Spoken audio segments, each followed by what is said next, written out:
Hello, welcome back to twin stars. നമ്മുടെ twin സ്റ്റാർസിന്റെ അടുത്തൊരു വീഡിയോയിലേക്ക് എല്ലാവർക്കും സ്വാഗതം. അപ്പൊ ഇന്ന് ഞാൻ പോകുന്നത് ഒരു പരീക്ഷയ്ക്കാണ് ഞാൻ പോയിക്കൊണ്ടിരിക്കുന്നത്. കോപ്പറേറ്റീവ് ബാങ്കിന്റെ ജൂനിയർ ക്ലർക്ക് എക്സാം ഇന്നാണ് 23rd ആണ്, ഇന്ന് സാറ്റർഡേ. അപ്പൊ ഞാൻ എക്സാമിന് വേണ്ടി പോയിക്കൊണ്ടിരിക്കുകയാണ്. നമുക്ക് കോളേജാണ്, സെന്റ് തോമസ് കോളേജ് തൃശ്ശൂരാണ് എക്സാം ഉള്ളത്. ഇപ്പൊ സമയം 10:45 ആവുന്നുള്ളൂ. അപ്പൊ നമ്മൾ ഇത്രയും നേരത്തെ ഇറങ്ങിയതിന്റെ കാരണം എന്താന്ന് വെച്ചിട്ടുണ്ടെങ്കിൽ, കഴിഞ്ഞ പ്രാവശ്യം ഞാൻ first time junior clerk exam എഴുതിയപ്പോൾ ഭയങ്കരമായ ട്രാജഡികളൊക്കെ നടന്നായിരുന്നു. കോളേജ് തെറ്റി, സ്കൂൾ തെറ്റി എക്സാം എഴുതി. അത് ഞാൻ അറിഞ്ഞില്ല. പിന്നെ കോപ്പറേറ്റീവ് എവിടെ നിന്നിട്ട് നമുക്ക് കോൾ വന്നത്, എവിടെ നിന്നാണ്? പരീക്ഷാ ഭവനിൽ നിന്ന് കോള് വന്നു. ഞാൻ വേറൊരാളുടെ പ്ലേസിൽ ഇരുന്നിട്ടാണ് എക്സാം എഴുതിയത്. അങ്ങനെയൊക്കെ പറഞ്ഞ ഇഷ്ടംപോലെ ഇഷ്യൂസ് ഉണ്ടായിരുന്നു. അതെന്തായാലും ഞാൻ എക്സാം കഴിഞ്ഞ് വരുന്ന വഴിക്ക് ക്ലിയർ ആയിട്ട് പറഞ്ഞുതരാം. ഇപ്പൊ ഞാനത് പറഞ്ഞുതരാം, വെറുതെ ഞാനതിന് എന്റെ മൈൻഡ് കളയുന്നത്. അപ്പൊ ഞാനത് കളയുന്നില്ല. അപ്പൊ ഇപ്പൊ ഫസ്റ്റ് പോണത് ഫോട്ടോ എടുക്കാനാട്ടോ. നമ്മുടെ ഹാൾ ടിക്കറ്റിൽ ഫോട്ടോ വെക്കണം. ആ ഫോട്ടോയ്ക്ക് ഡേറ്റ് വേണം. ഒരു 6 മാസത്തിനുള്ളിൽ എടുത്ത ഫോട്ടോന്റെ ഡേറ്റ്, 6 മാസത്തിനുള്ളിൽ എടുത്താണ് തെളിയിക്കാനായിട്ട് നമ്മൾ അവിടെ ഒരു ഡേറ്റും കൂടെ പ്രിന്റ് ചെയ്യണം. അപ്പൊ അതിന് വേണ്ടിയിട്ട് എൻ്റെ ഫോട്ടോ ഇല്ലാത്ത കാരണം ഫോട്ടോ എടുത്തിട്ട് വേണം പോവാനായിട്ട്. അപ്പൊ എന്റെ കൂടെ തൃശ്ശൂർക്ക് എന്നെ കൊണ്ടാക്കുന്നത് ആരാണ്? നമ്മുടെ കെട്ടിയോനാണ്. അതെ, നമ്മുടെ കെട്ടിയോനാണ് നമ്മളെ കൊണ്ടാക്കുന്നത്. അപ്പൊ ഇപ്രാവശ്യം കറക്റ്റ് എന്നെ കറക്റ്റ് സ്ഥലത്ത് കൊണ്ടാക്കണം. മനസ്സിലായോ? ഡബിൾ ഓക്കെ എന്നാണോ? ഞാനല്ല, കഴിഞ്ഞ പ്രാവശ്യം നീയും നിന്നെ നോക്കി ടീച്ചറായ ആ ടീച്ചറെ പിടിച്ച തലക്ക് അടിയുണ്ട്. അല്ല, ഫസ്റ്റ് വൺ നമ്മുടെ ഗൂഗിൾ മാപ്പ് നമ്മളെ തെറ്റിച്ചു അല്ലേ? ഇതൊക്കെ കറക്റ്റ് തന്നെയായിരുന്നു. സ്കൂളിന്റെ പേര് രണ്ട് സ്കൂളും സെയിം പേരുണ്ട്. പക്ഷെ രണ്ട് സൈഡിലിരിക്കണായിരുന്നു, ഓരോ കോമ്പൗണ്ടിലായിരുന്നു. പക്ഷെ നമുക്ക് അറിയില്ലായിരുന്നു. അവിടെ ചെന്നിട്ട് നമ്മളെ നോക്കുന്ന ടീച്ചർ ഉണ്ടല്ലോ, ശരിക്കും പറഞ്ഞാൽ 3 പ്രാവശ്യമൊക്കെ സൈൻ ചെയ്യും, ക്രോസ് ചെക്ക് ചെയ്യും, ഹാൾ ടിക്കറ്റ് നമ്പർ നോക്കും. ഞാൻ നോക്കിയിരുന്നത് ഏകദേശം ഞാൻ കറക്റ്റ് പ്ലേസിലാണ് ഇരുന്നത്. അണ്ട് ആ ടീച്ചർ വന്നിട്ട് നമ്മുടെ ഹാൾ ടിക്കറ്റും ആ ബെഞ്ചുമേൽ എഴുതിയിരിക്കുന്ന ഹാൾ ടിക്കറ്റ് നമ്പറും ബെഞ്ചുമേൽ എഴുതിയിരിക്കുന്ന നമ്പറൊക്കെ നോക്കി സൈനൊക്കെ ചെയ്തതാണ്. പക്ഷെ കുറെ നാൾ കഴിഞ്ഞപ്പോഴാണ് പരീക്ഷ ഭവനിൽ വിളിക്കുന്നത്. ഞാൻ എഴുതിയത് വേറെ ഏതോ ഒരു പെൺകുട്ടിയുടെ ഹാൾ ടിക്കറ്റ് നമ്പർ വെച്ചിട്ടാണ്. ആ കുട്ടി ഒന്ന് ആബ്സെന്റ് ആയിരുന്നു. അപ്പൊ നമുക്ക് എക്സാം ഒന്നും, ആ പേപ്പർ ഒന്നും ചെയ്യാൻ പറ്റില്ല എന്നൊക്കെ പറഞ്ഞിട്ട്, അപ്പൊ നമ്മൾ വിചാരിച്ചതാണ് അതിന്റെ പിന്നാലെ കുറച്ച് നടക്കാന്ന് വിചാരിച്ചതാണ്. പിന്നെ വിചാരിച്ചു വേണ്ട, നമുക്ക് ഇനി എക്സാമുകൾ വരുന്നുണ്ടല്ലോ, അതോടെ സ്റ്റോപ്പ് ചെയ്യാന്ന് വെച്ചാൽ. അങ്ങനെ കുറച്ച് ഇഷ്യൂ ആയതാണ്. അതുകൊണ്ട് നമുക്ക് ടെൻഷൻ ഉണ്ട്. കറക്റ്റ് സ്കൂളിലേക്ക് പോകണം. അതിന് വേണ്ടിയിട്ട് 2 മണിക്ക് സ്റ്റാർട്ട് ചെയ്യുള്ളൂ. പക്ഷെ നമ്മൾ 11 മണിക്ക് തന്നെ ഇറങ്ങി കറക്റ്റ് സ്കൂളിലെത്തി കറക്റ്റ് പ്ലേസിൽ തന്നെ ഇരിക്കണം. പിന്നെ പഠിച്ചിട്ടുണ്ടോന്ന് ചോദിച്ചിട്ടുണ്ടെങ്കിൽ കഴിഞ്ഞ പ്രാവശ്യം ഫസ്റ്റത്തെ എക്സാമിനൊക്കെ ഞാൻ ഭയങ്കര പ്രിപ്പയർഡ് ആയിരുന്നു.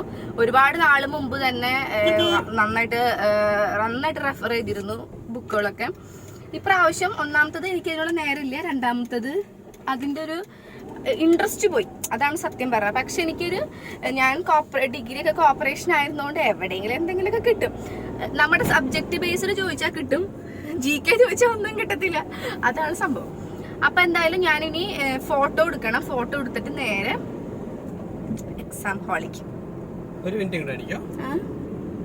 വരുന്ന വഴിക്കെല്ലാം പറയാൻ തോന്നിട്ടാ. വരുന്ന വഴിക്ക് പറയാനൊന്നുമില്ല, എല്ലാം കഴിഞ്ഞു. അത് ശരിയാണ്, പറഞ്ഞപ്പോ അങ്ങനെ പറഞ്ഞു പോയതാ. അപ്പൊ അങ്ങനെയാണ്. അപ്പൊ നമ്മൾ എന്തായാലും ഫോട്ടോ എടുക്കുന്ന സ്ഥലത്ത് എത്താറായിട്ടുണ്ട്. നമ്മളുടെ വീടിൻ്റെ തൊട്ടടുത്തുള്ള ഒരു സ്റ്റുഡിയോയിലാട്ടോ നമ്മൾ പോയി ഫോട്ടോ എടുത്തത്. നമ്മൾ സ്ഥിരം പോണ സ്റ്റുഡിയോ ആണ്. കുറേ നാളായിട്ടുള്ള സ്റ്റുഡിയോ ആട്ടോ, കുറേ കാലങ്ങളായിട്ട് അവിടെ ഉള്ള സ്റ്റുഡിയോ ആണ്. പക്ഷേ ഈ ചേട്ടനായിട്ട് നമ്മൾ കമ്പനിയായി. അപ്പോൾ നമുക്ക് പെട്ടെന്ന് തന്നെ നമുക്കത് ചെയ്ത് തരുകയും ചെയ്യും. പിന്നെ നമ്മുടെ ഫോട്ടോയിൽ ഡേറ്റും കൂടെ ഇങ്ങനെ അറ്റാച്ച് ചെയ്യേണ്ട ആവശ്യമുണ്ടായിരുന്നു. അപ്പോൾ പെട്ടെന്ന് കിട്ടണമായിരുന്നു. കുറേ നാൾക്ക് ശേഷമാണ് ശരിക്കും പറഞ്ഞ ഒരു പാസ്പോർട്ട് സൈസ് ഫോട്ടോ എടുക്കാൻ വേണ്ടിയിട്ട് ഒരു സ്റ്റുഡിയോയ്ക്ക് ചെല്ലുന്നത്. പണ്ടൊക്കെ എന്ന് വെച്ചിട്ടുണ്ടെങ്കിൽ ഭയങ്കര എക്സൈറ്റ്മെൻ്റ് ആയിരിക്കും ഫോട്ടോ എടുക്കാൻ പോകുമെന്ന് പറയുമ്പോൾ. ഇപ്പോൾ നമുക്ക് വലിയൊരു എക്സൈറ്റ്മെൻ്റ് ഒന്നുമില്ല, എങ്ങനെയെങ്കിലൊക്കെ എടുത്താൽ മതി, അങ്ങനെ ഒരു മൈൻഡാണ്. ഇപ്പുറത്ത് നേടൻ തന്നെ കുറേ കളിയൊക്കെ ഉണ്ടായിരുന്നു കേട്ടോ. അപ്പോൾ ചേട്ടൻ നമുക്ക് മാക്സിമം ഫോട്ടോ വെളുപ്പിച്ച് തന്നിട്ടുണ്ട്, നല്ല സുന്ദരി കുട്ടിയാക്കി തന്നിട്ടുണ്ട്, നന്നായിട്ട് വെളുപ്പിച്ച് തന്നിട്ടുണ്ട് ചേട്ടൻ ഫോട്ടോയിൽ. അപ്പോൾ ഇപ്പോൾ നമ്മൾ നമ്മുടെ വലിയേച്ചിയുടെ കടയിൽ വന്നിരിക്കുകയാണ്. എന്താണെന്ന് വെച്ചിട്ടുണ്ടെങ്കിൽ ഗമ്മ് വാങ്ങിക്കണമായിരുന്നു. അപ്പോൾ അതിനുവേണ്ടി വലിയേച്ചിയുടെ കടയിൽ കയറിയിട്ട് അവിടെ വെച്ചിട്ട് തന്നെ നമ്മുടെ ഹാൾ ടിക്കറ്റിൽ 2 സ്ഥലത്ത് ഫോട്ടോ ഒട്ടിക്കേണ്ട ആവശ്യമുണ്ടായിരുന്നു. അപ്പോൾ അതെനിക്ക് ചേട്ടൻ തന്നെ ചെയ്തു തന്നു. കാരണം എന്താണെന്ന് വെച്ചാൽ കഴിഞ്ഞ പ്രാവശ്യവും ഇതേപോലെ ഹോൾ ടിക്കറ്റിൽ ഞാൻ ഫോട്ടോ ഒട്ടിച്ച് പോയിട്ട് നമ്മുടെ ഹോൾ എത്തിയപ്പോഴത്തേനും ഒരു ഫോട്ടോ കാണുന്നുണ്ടായിരുന്നില്ല. അപ്പോൾ എന്നോട് ഈ പഴയൊന്നും ചെയ്യേണ്ട, അത് ഏട്ടൻ തന്നെ ചെയ്ത് തന്നുകൊണ്ടെന്ന് പറഞ്ഞിട്ടുണ്ട്. ഇങ്ങനത്തെ കുറേ മണ്ടത്തരങ്ങൾ എൻ്റെ കയ്യിൽ നിന്ന് പറ്റുണ്ടാ. അപ്പോൾ 2 സ്ഥലത്തും ഫോട്ടോ വേണം. അതേപോലെ തന്നെ ഡേറ്റ് ഭയങ്കര കമ്പൽസറിയാണ്. നമ്മുടെ ഈ ഒരു ക്ലർക്കിൻ്റെ ഒക്കെ എക്സാമിന് അവർ കോപ്പറേറ്റീവ് ബോർഡ് ഭയങ്കര സ്ട്രിക്റ്റ് ആയിട്ട് എക്സാം വെക്കുക. അവർ പറയുന്ന കാര്യങ്ങൾ നമ്മൾ അതേപോലെ തന്നെ ചെയ്യണം. റൂൾസൊക്കെ അതേപോലെ ഫോളോ ചെയ്യണം. ഈ 2 ഫോട്ടോ ഇല്ലെങ്കിൽ അവർ എക്സാം എഴുതിക്കില്ല. അതേപോലെ തന്നെ ഫോട്ടോയിൽ ഡേറ്റും ഇല്ലെങ്കിൽ അവർ എക്സാം എഴുതിക്കില്ല. അങ്ങനെ കുറച്ച് കാര്യങ്ങളൊക്കെ ഉണ്ട്. അപ്പോൾ ഏട്ടൻ തന്നെ എനിക്ക് എന്താ ചെയ്തതെന്ന് വെച്ചിട്ടുണ്ടെങ്കിൽ അവിടെ വെച്ച് ഫോട്ടോ ഒക്കെ ഒട്ടിച്ച് തന്നു. പിന്നെ ഇതാണ് കേട്ടോ. അപ്പോൾ നമ്മുടെ ഹോൾ ടിക്കറ്റ് എന്ന് പറയുന്നത് ഇതാണ്. 2 മണി തൊട്ടിട്ട് 4 മണി വരെയാണ് നമ്മുടെ എക്സാം. ഞാനെന്നാലും എനിക്ക് പേടിയോണ്ട് കുറേ പ്രാവശ്യം ഇങ്ങനെ ഫോട്ടോ ഇങ്ങനെ അമർത്തിയൊക്കെ പിടിച്ചൊട്ടിച്ചൊക്കെ വെച്ചു. പിന്നെ ഞാൻ നമ്മുടെ ചേച്ചിയുടെ കടത്തെ സ്പെഷ്യലാണ് ഇവിടുത്തെ നെല്ലിക്ക. ചേച്ചി തന്നെ ഇടുന്ന നെല്ലിക്കയാണ്. അടിപൊളി ടേസ്റ്റ് ആട്ടോ. നല്ല എരിവും എന്താ മറ്റേ സുർക്കയുടെ ഇതൊക്കെ കൂടിയിട്ട്. അപ്പോൾ അതും നമ്മൾ കുറച്ച് മേടിച്ചു കേട്ടോ കടയിൽ നിന്ന്. അപ്പോൾ ഫോട്ടോ എടുത്തു, കടയിൽ പോയിട്ട് ഫോട്ടോ ഒക്കെ ഒട്ടിച്ചു, ഹോൾ ടിക്കറ്റിൽ ഒട്ടിച്ചു. ഇനി നേരെ നമ്മൾ തൃശ്ശൂർക്കാണ് പോണത്. ഗൂഗിൾ മാപ്പ് നോക്കണ്ട കേട്ടോ. തൃശ്ശൂർ എത്തിയിട്ട് ഞങ്ങൾ ചോദിച്ചു പോകണം. ഓക്കെ, ഇനി നമ്മൾ എന്തായാലും സ്കൂളിലെത്തിരി കാണാം. അപ്പം ഇത് നമ്മുടെ വലിയച്ചിരി നെല്ലിക്കയാണ്. നല്ല അടിപൊളി നെല്ലിക്കയാണേ, സൂപ്പർ നെല്ലിക്ക. അപ്പം ഞാൻ ഛർദ്ദിക്കാണ്ടിരിക്കാനൊക്കെ ആയിട്ട് എടുത്തിരിക്കുകയാണ്. അപ്പം നമുക്ക് അവിടെ എത്തിയിട്ട് കാണാം. സെൻറ്റ് തോമസ് കോളേജ് തൃശ്ശൂർ നമ്മൾ എത്തിയിട്ടോ. അത് നല്ല വലിയ കോളേജാണ്. അതുപോലെ തന്നെ ഒരുപാട് പേര് എക്സാം അറ്റൻഡ് ചെയ്യാനുണ്ടായിരുന്നു. അപ്പം ഞാൻ വേഗം ചെന്നിട്ട് നമ്മുടെ ഹോൾ ടിക്കറ്റിൽ നമ്പർ ഈ കോളേജിലെല്ലാം നോക്കി. കഴിഞ്ഞ പ്രാവശ്യം ഞാനിത് ഹോൾ ടിക്കറ്റ് നമ്പർ നോക്കിയപ്പോൾ എൻ്റെ നമ്പറൊന്നും കാണുന്നുണ്ടായില്ല കേട്ടോ ശരിക്കും പറഞ്ഞു കഴിഞ്ഞാൽ. പക്ഷേ ഇപ്പം നമുക്ക് പെട്ടെന്ന് തന്നെ കിട്ടി. അത് കഴിഞ്ഞിട്ട് 2nd ഫ്ലോറിലായിരുന്നു എക്സാം. അപ്പോൾ അതിന് വേണ്ടിയിട്ട് നമ്മൾ സ്ഥലം എവിടെയാണെന്ന് ഇങ്ങനെ അന്വേഷിച്ചടക്കായിരുന്നു. ഒരുപാട് പിള്ളേരുണ്ടായിരുന്നു കേട്ടോ എക്സാം എഴുതാനായിട്ട്. അപ്പോൾ ഞാൻ രാവിലെ ലൈറ്റായിട്ടെല്ലാം കഴിച്ചിട്ടുണ്ടായിരുന്നുള്ളൂ. ഇപ്പം തന്നെ സമയം 1 മണിയായി. അപ്പോൾ എക്സാമിന് ഇരിക്കുന്ന സമയത്ത് എന്തായാലും എനിക്ക് ഗ്യാസ് കയറും. നമ്മൾ ഹെവി ആയിട്ടൊന്നും കഴിച്ചിട്ടില്ലല്ലോ. അപ്പോൾ എന്താണെന്ന് വെച്ചിട്ടുണ്ടെങ്കിൽ അവിടെ ഒരു കോഫി ഹൗസ് ഉണ്ടായിരുന്നു. നല്ല ആംബിയൻസ് ആയിരുന്നു കേട്ടോ. അവിടുത്തെ കോളേജിലെ പിള്ളേർക്കൊക്കെ വേണ്ടിയിട്ടുള്ളതാണെന്ന് തോന്നുന്നു. നല്ല ആംബിയൻസ് ആയിരുന്നു. അവിടെ നിന്ന് ഞാനൊരു കട്ട്ലേറ്റും പപ്സും ഉണ്ടായിരുന്നു. കുറച്ച് ചായയും കുടിച്ചു. അത് കഴിഞ്ഞിട്ട് നേരെ നമ്മൾ കോളേജിലേക്ക് പോയി. കോളേജിൽ പോയപ്പോൾ ഞങ്ങൾ ഒരു 1:30 ആയപ്പോഴത്തേനും വീണ്ടും തിരിച്ച് കോളേജിലേക്ക് എത്തിയിട്ടാ. നമ്മുടെ എന്താ പറയുക നല്ല തിരക്ക്. 2-3 സെക്ഷൻ ബേസ് ആയിരുന്നു. 2nd ഫ്ലോർ ആയിരുന്നു എനിക്ക്. ഞാൻ ഇപ്പോൾ കാണിക്കുന്ന ഒരു ഇത് ഏട്ടൻ്റെ ഫോണാണല്ലോ ഇത്. ഇപ്പം ഞാൻ കാണിക്കുന്ന ഈ ഒരു ഭാഗം ഉണ്ടല്ലോ. ആക്ച്വലി ഇപ്പം ഞാൻ എൻ്റെ സൗന്ദര്യം നോക്കുകയാണ്. എല്ലാവരും ബുക്കൊക്കെ എടുത്ത് പഠിക്കുമ്പോൾ എനിക്ക് അങ്ങനെ ഒരു മൈൻഡ് ഉണ്ടായിരുന്നില്ല കേട്ടോ. ഈ നേരെ കാണുന്ന ഒരു കാറ്റഗറി ആണെന്നാണ് ഞങ്ങൾ ആദ്യം വിചാരിച്ചത്. പക്ഷേ അവിടെ അല്ലായിരുന്നു കേട്ടോ, ബാക്കിലായിരുന്നു എൻ്റെ പ്ലേസ്. പക്ഷേ അത് എടുക്കാൻ പറ്റിയില്ല, കാരണം ഭയങ്കര തിരക്കായിരുന്നു. പിന്നെ അവിടെ ചെക്കിങ് ഉണ്ടായിരുന്നു. അത് കാരണം ഏട്ടനും കയറാൻ പറ്റിയില്ല. ഫോണൊന്നും കൊണ്ടുപോകാൻ പറ്റിയിട്ടുണ്ടായിരുന്നില്ല. ഫോൺ ഇവിടെ വെച്ചിട്ടാണ് പോയത്.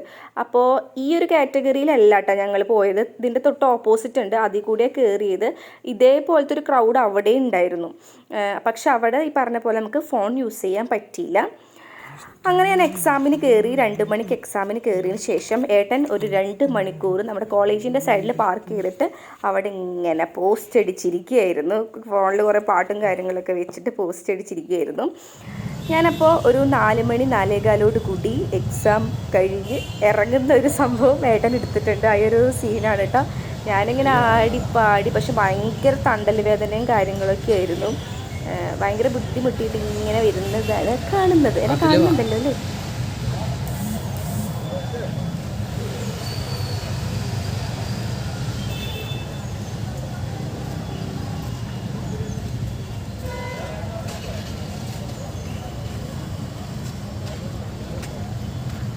എങ്ങനെയുണ്ടായിരുന്നു? വിജയശ്രീയിലെ ആളുകൾ എത്തിയിരിക്കുന്നു കേട്ടോ. മണ്ടത്തിറങ്ങാനിപ്പോ കേൾപ്പിച്ചേരാ. കഴിഞ്ഞ പ്രാവശ്യം ഹോൾ ടിക്കറ്റ് തെറ്റിച്ചുള്ളൂ. ഇപ്രാവശ്യം ക്ലാസ് ഇറങ്ങിക്കോളാൻ പറഞ്ഞു ടീച്ചർ. സീരിയസ്ലി ഇപ്പൊ ഇരിക്കുന്നില്ല, നടക്കണം. ഞാനപ്പോൾ അവിടെ കുറച്ച് നേരം നടന്നു. കുറേ നേരം ഇരിക്കുകയായിരുന്നില്ല, 2 മണിക്കൂറോളം ഇരിക്കുകയും അതേപോലെ തന്നെ കുറേ അബദ്ധം പറ്റിയിട്ടുണ്ടായിരുന്നു. കയറി ഇറങ്ങി കുറേ നേരം അങ്ങോട്ടും ഇങ്ങോട്ടും കയറി ഇറങ്ങി. എന്നെ പുറത്തേക്ക് ടീച്ചർ വിട്ടു, ഹാളിൻ്റെ പുറത്തേക്ക് വിട്ടു. അതെന്താ സംഭവങ്ങളെന്ന് ഞാൻ ഡീറ്റെയിൽ ആയിട്ട് ഇപ്പോൾ പറയുന്നുണ്ട് കേട്ടോ. അത് കാരണം ഭയങ്കര ബാക്ക് പെയിൻ ഒക്കെ ആയിരുന്നു. കുറച്ച് നേരം നടന്നു. അപ്പോൾ അതിന് മഴ പെയ്തു. അപ്പോൾ നമ്മൾ എന്തായാലും പുറത്തേക്ക് ഇറങ്ങാമെന്ന് വിചാരിച്ചു. കണ്ടോ, ഭയങ്കര ബ്ലോക്കായിരുന്നു കേട്ടോ. ഇതിനെ നേരെ കാണുന്നത് ക്യാൻറ്റീനാണ്. എനിക്ക് തോന്നുന്നു നമ്മുടെ അവിടെ തന്നെ ഹോസ്റ്റലുണ്ട്. സെൻറ്റ് തോമസ് കോളേജ് ഞാൻ കേട്ടിട്ടുണ്ട്, പക്ഷേ ഈ പറഞ്ഞ പോലെ നമുക്ക് ഒരു കാറ്റഗറി നമ്മൾ കണ്ടുള്ളൂ, ഒരു സെക്ഷനെ കണ്ടുള്ളൂ. കുറേ അവിടെ കാണാനുണ്ടെന്ന് തോന്നുന്നുണ്ട്. അപ്പോൾ എക്സാം കഴിഞ്ഞു നമ്മൾ ഇറങ്ങിയിട്ടോ. ഇപ്പോഴും പക്ഷെ ഭയങ്കര തിരക്കാണ്. കുറേ പിള്ളേരുണ്ടായിരുന്നു എക്സാമിനായിട്ട്. ഏട്ടാ എക്സാം എങ്ങനെയുണ്ടായിരുന്നു ചോദിക്കും. അല്ല, എക്സാം പഠിച്ച കുട്ടികൾക്ക് നല്ല പേപ്പർ ആയിരിക്കും. കാരണം ഞാൻ 2ാമത്തെ പ്രാവശ്യം എഴുതുന്നത്. അപ്പോൾ പഠിച്ച കുട്ടികൾക്ക് നല്ല പേപ്പർ ആയിരിക്കും എന്ന് വിചാരിക്കുന്നു. എനിക്ക് സബ്ജക്റ്റ് കോപ്പറേഷനെ പറ്റിയിട്ട് കുറേ ക്വസ്റ്റ്യൻസ് ഉണ്ടായിരുന്നു. അതെന്റെ ഓർമ്മയിലൊക്കെ എടുത്ത് കുറേ പിന്നെ ജിക്ക് നമുക്കൊന്നും കിട്ടില്ലല്ലോ. ഏട്ടാ ഏറ്റവും വലിയ നദി ഏതാ? അല്ല, കേരളത്തില് പെരിയാറാ?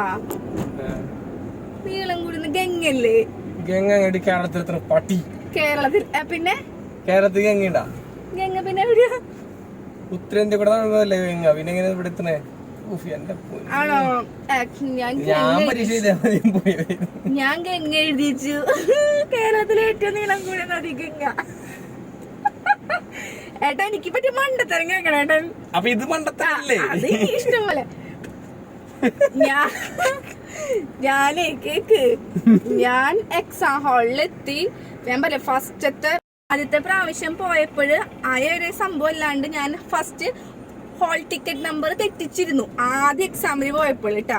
അപ്പൊ പ്രത്യേകം നമ്മുടെ ഈ ഒരു എക്സാമിന് കാര്യമുണ്ട്, OMR ഷീറ്റ് അവര് 2ാമത് തരില്ല. ബബിൾസ് ആണ് ടിക്ക് ഇടുന്നത്. 2ാമത് OMR ഷീറ്റ് അവർ തരില്ല. ഞാനത് തെറ്റിച്ചു വെച്ചു. അവര് പക്ഷെ കുറച്ച് ചീത്ത പറഞ്ഞിട്ട് തന്നു ആദ്യത്തെ.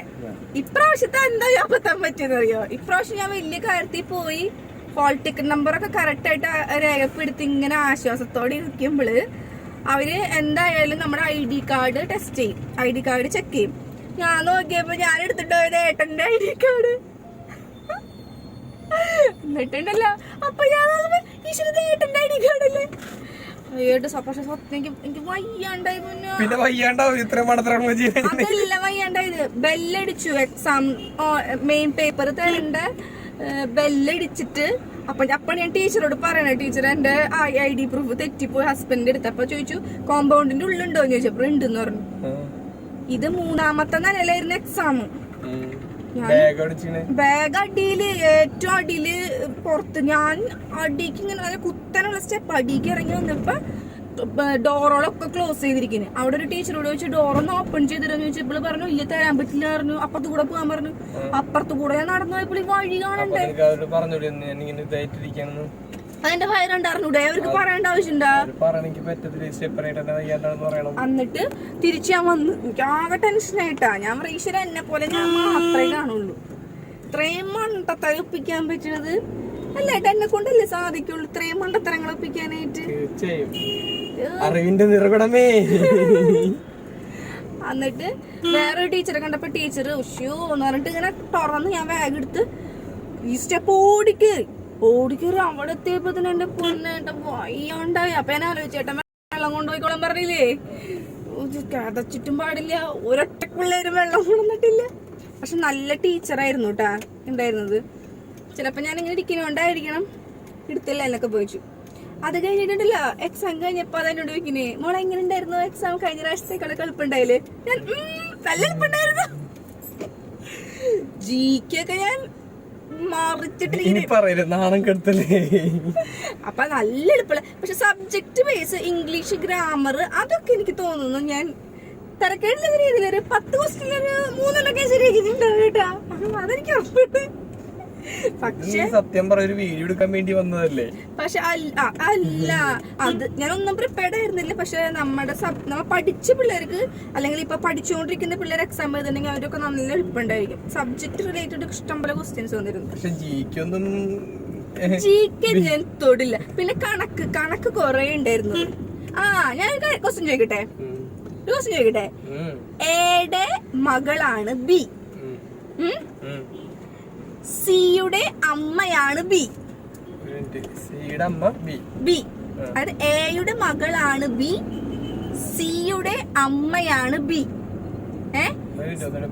ആ ഇത് ഞാനിത് ചിരിച്ചു ചിരിച്ചു. ഒരു മിനിറ്റ്, ഞാൻ റോഡും കൂടി ശ്രദ്ധിക്കണം. എയുടെ അമ്മ ബി, എയുടെ മകളാണ് ബി. ഓക്കെ. സിയുടെ അമ്മയാണ് ബി. ഓക്കെ. സിയുടെ സഹോദരനാണ് ഡി. ഓക്കെ. എങ്കിൽ ഡിക്ക് എയുമായുള്ള ബന്ധം അമ്മൂമ്മേ. എയുടെ അമ്മൂമ്മ ഒരു ഓപ്ഷനേ ഇല്ല. അതിലൊരു ഓപ്ഷൻ എന്തൊക്കെ അറിയോ? അച്ഛൻ, സഹോദരൻ, മകൻ, അമ്മാവൻ. അമ്മാവനല്ലേ? അമ്മാവനാണെന്നില്ല, അച്ചാച്ചനാ. അച്ചാച്ചൻ എന്നുള്ളൊരു ഓപ്ഷൻ അതായത് ഇല്ലേ? അതായത് എയുടെ മകളാണ് ബി. ഞാനപ്പോ എന്താ ചെയ്തറിയാമോ? പറയട്ടെ, ഇല്ല ഞാൻ പറയട്ടെ ഞാൻ ചെയ്തത് എങ്ങനെയാണ്. ഞാൻ ചെയ്തറിയോ? A Kannan, B Anju, C Parakkutty, D Sanju. എന്റെ ബിയുടെ സഹോദരനാണ് ഡി. അപ്പൊ അഞ്ജുവിന്റെ സഹോദരനാണ് സിയുടെ സഹോദരനാണ് ഡി എന്നാണോ? സിയുടെ സഹോദരനല്ലേ? അല്ല സോറി, സിയുടെ സഹോദരനാണ് ഡി. അപ്പൊ എങ്ങനെയാണ്? അല്ല സോറി ഞാനപ്പോ സി പാറുക്കുട്ടി എഴുതിയിട്ടേ ഡി ഞാൻ എന്താന്ന് വെച്ചിട്ടുണ്ടെങ്കിൽ വെറുതെ നമ്മുടെ കുഞ്ഞാവ് ആൺകുട്ടി എന്ന രീതിയിൽ കാശി എന്ന രീതിയിൽ കെ ഇട്ട് ഞാൻ എന്നിട്ട് ഞാനെന്തോ ഡി. അപ്പൊ ഞാൻ നോക്കിയപ്പോള് പാറുക്കുട്ടിക്ക് ഒരു അനിയനുണ്ടെങ്കിൽ അനിയന് കണ്ണനായിട്ടുള്ള ബന്ധം അച്ചാച്ചനല്ലേ വരിക. അങ്ങനെ ഞാൻ കണ്ടുപിടിച്ചു. പക്ഷെ ഓപ്ഷൻ അമ്മാവനായിരുന്നു. പക്ഷെ അതിലൊരു ഓപ്ഷൻ ഇല്ല അങ്ങനെ. പിന്നെ ഇങ്ങനെ കൊറേ തരുന്ന അവിടുത്തെ മുഖ്യമന്ത്രി ഇവിടുത്തെ മുഖ്യമന്ത്രി അതൊന്നും എഴുതില്ല. എനിക്ക് കേരളത്തിലെ ഏറ്റവും നീളം കൂടി നടി ഞാൻ ഗംഗ എഴുതിയിട്ടുണ്ട്. അപ്പൊ ഇങ്ങനെയായിരുന്നു എക്സാമിന്റെ വിശേഷങ്ങള്. ശരിക്കും ഞാൻ വശം കിട്ടും അലമ്പാക്കിന്നല്ല. ഒന്നാമത് നമ്മുടെ റോഡ് ഭയങ്കര മോശമായിരുന്നു. ആ ഒരു ക്ഷീണത്തിലൊക്കെ എക്സാം ഹാളിൽ അല്ലേട്ടാ. ഞാൻ 2 പ്രാവശ്യം അവിടേക്ക് ഫസ്റ്റ് 3ാമത്തെ ഫ്ലോറിൽ കയറിയപ്പോ എനിക്ക് വയ്യാണ്ടായി. അത് കഴിഞ്ഞ് ചാടി ഓടി വീണ്ടും കയറി അത്ര നേരം ഇരുന്ന് ആകെ ടയേർഡായി. എക്സാമിന്റെ കാര്യം പറയുകയാണെങ്കിൽ എക്സാം ഇറ്റ്സ് ഓക്കെ. ജിക്ക് ഞാൻ ആദ്യമേ പറഞ്ഞിട്ടുണ്ടായി ജിക്ക് എന്നെ നോക്കണ്ട, ജിക്ക് എനിക്ക് അറിയില്ല. പക്ഷെ പഠിച്ച പിള്ളേർക്ക് എനിക്ക് 160 ക്വസ്റ്റ്യൻ ഉണ്ടായിരുന്നു. 160 ഗംഗ ഒരു പോപ്പുലർ നദിയല്ലേട്ടാ. സോ ഞാൻ നദി പിന്നെ എന്തറിയാം, പിന്നെ കൊറേ ജികെ ക്വസ്റ്റ്യൻസ്. ഞാൻ എന്ത് ചെയ്യുന്ന വെച്ചിട്ടുണ്ടെങ്കിൽ നമുക്ക് പരിചയമുള്ള പേര് ആരണോ അവരുടെ പേരും കൂടി എഴുതി. പിന്നെ ഞാൻ അറിയാത്ത ക്വസ്റ്റ്യൻ ഓപ്ഷൻ നോക്കുക പോലില്ല. ബബിൾസ് ഇട്ടിട്ട് ഇങ്ങനെ ബബിൾസ് കിട്ടി അങ്ങനെ ചെയ്തു. അപ്പൊ ഏട്ടൻ എന്താണ് അടുത്ത എക്സാം ഞാൻ ഇങ്ങനെ തന്നെ പോയാ പോരെ? കഴിഞ്ഞ പ്രാവശ്യമൊക്കെ വാങ്ങി തന്ന ബുക്ക് എന്തേ? ഞാൻ ബുക്ക് നോക്കി. ബുക്ക് നോക്കിട്ട് എവിടെയെന്ന് ചോദിച്ചത്. ബുക്കൊക്കെ എടുത്ത് വെച്ചിട്ടുണ്ട് ഞാൻ.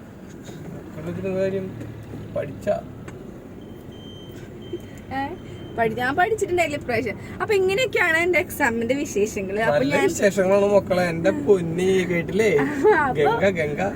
അപ്പൊ ഞാൻ എക്സാം നന്നായിട്ട് എഴുതി വിജയശ്രീയിൽ ആളിതയായിരിക്കാണ്. ഇനി ഏട്ടനെ എനിക്ക് വേഗം കുഴിമന്തി വാങ്ങിച്ചു. ഇപ്പൊ സമയം 4 മണി 4:15 ആയിട്ടുണ്ട്. വേഗം ഭക്ഷണം കഴിക്കണം, ഗ്യാസ് കയറി തുടങ്ങി. അപ്പൊ അടുത്ത വീഡിയോ ആയിട്ട് കാണുന്നത് വരെയും ബൈ.